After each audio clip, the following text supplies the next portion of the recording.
everybody. So welcome back to the part 2 of the introduction and overview. So I just turned off the air. It's broiling hot up here. So if I start sweating in the midst of the video, which I'm already doing a bit, you'll understand why I turned the air off so that you might be able to hear me better. So I'm going to zoom in on this diagram, and when I do that, you're not going to be able to see most of me, and many of you will appreciate that. But you will see my little wooden spoon appendage here, because I'm going to be pointing to things and explaining things. So bear with me, and please understand that this is not like a religious model or anything like that. This is just a model of eco-human, nature-human wisdom that has existed for thousands of years, and it's a metaphorical model for the process of life, decline, death, and rebirth.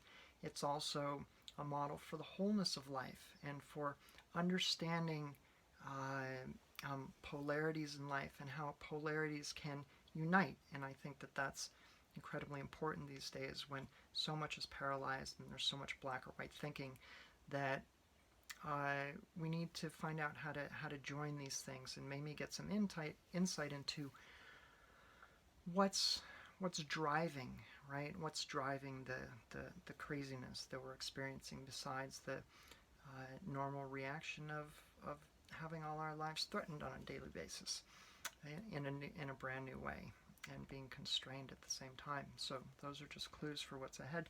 So, all right, I'm going to very gently move this. I don't have my film crew here with me today, so I'm going to gently move this here to some markers so that you can see this. I hope you can see this now. All right, let me just get it over here. Okay, that looks pretty good. Okay, so I'm kind of out of the picture here, and I hope that you can see this. Right, so this is, well, I'm going to use my finger for a bit. So this is yin, and this is yang. And they're different sizes by accident. It's just I drew them imperfectly. So yang over here in the white, and yin kind of in the dark. So when you see the yin-yang symbol, this is the black part of what's called a paisley, right? The yin paisley and the yang paisley. And the nature of yin and yang is that yin and yang are intimately connected. So that's why they appear in a circle, right? A circle is a symbol of wholeness. And so dark and light, the feminine principle, which is more prevalent in women generally, and the masculine principle, not gender, which is more prevalent in the male gender, generally speaking, though there are exceptions to those rules. I'm sure we all know people who break that that norm. So yin and yang, and they're united in this circle together. And the model is actually brilliant. It's such an incredible model. And it says that as darkness grows, it transforms into light. So when darkness is at its fullest, way down here, which corresponds with the water element and the winter solstice. So this is the deepest part of the yin cycle.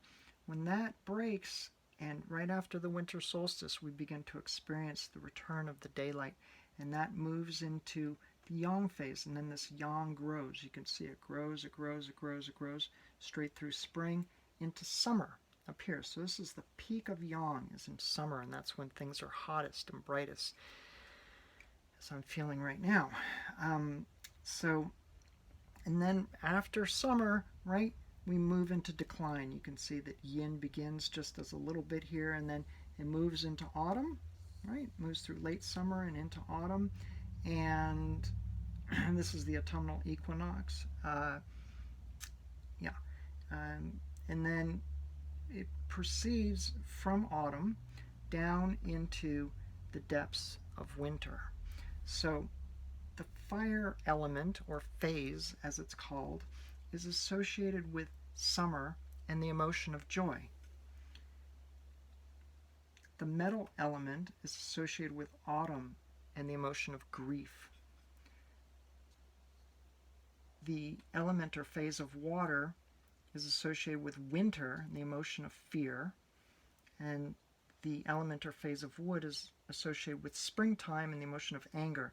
And earth is sometimes placed over here in between fire and metal, but I used an old model of this here so that earth is in the center, showing its centrality to our lives and the kind of unification of where our lives and the life of nature happens, which is here on earth, and that's associated with late summer and the emotion or quality or aptitude of reflection, especially self-reflection.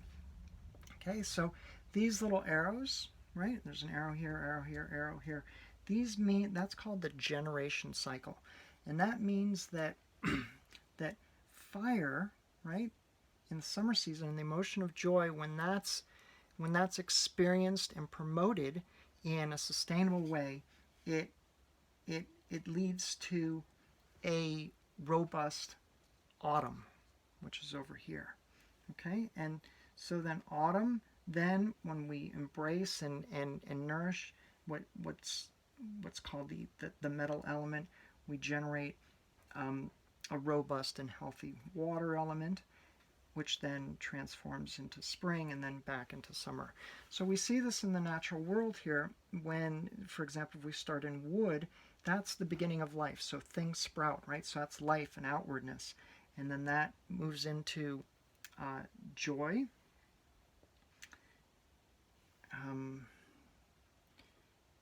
into